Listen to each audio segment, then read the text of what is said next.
to get back to the story we were just telling you about, of course, that the John F. Kennedy auction scheduled in New York this week. And joining us with their views of the auction from Boston, Paul Kirk of the John F. Kennedy Library, and from Washington, Tom Green, the attorney for Robert White, the owner of some of the disputed items. Thank you, gentlemen, both very much for being with us. And to you first, Mr. Kirk, what are the items in particular that you believe belong to the nation? Well, there are several items that have been consigned for the auction that belong to the nation.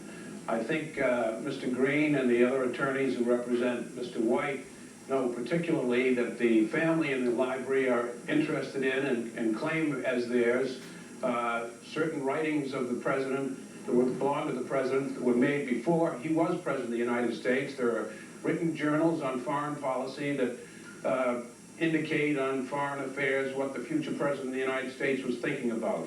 There are personal effects that were on his person that he had with him through his life and at the time of his death, to include his wallet and his briefcase and a religious St. Christopher money clip that he had, as well as correspondence, some of which is writings and correspondence which has been consigned for auction, but also other materials that Mr. White claims to have in his possession, which include gifts that were exchanged between the President and Mrs. Kennedy, correspondence between them, and so forth. All right, let me ask Mr. Green, does your client dispute that these items might not really be his?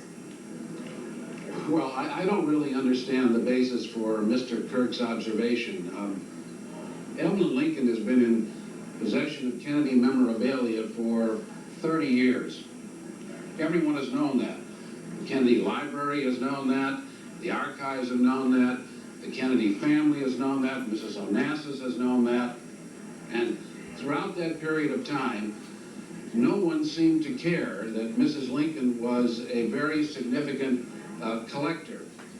It's only after she bequeathed her collection to Mr. White that this interest suddenly materialized. Well, Mr. Kirk, can you answer that? Why the dispute, then why now? May I speak to that? No one had any idea of the nature or the amount of material that Evelyn Lincoln had at the time, until her death.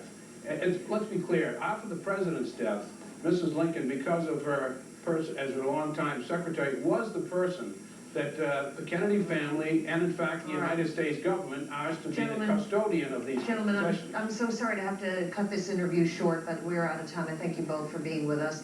And more news straight ahead here on MSNBC.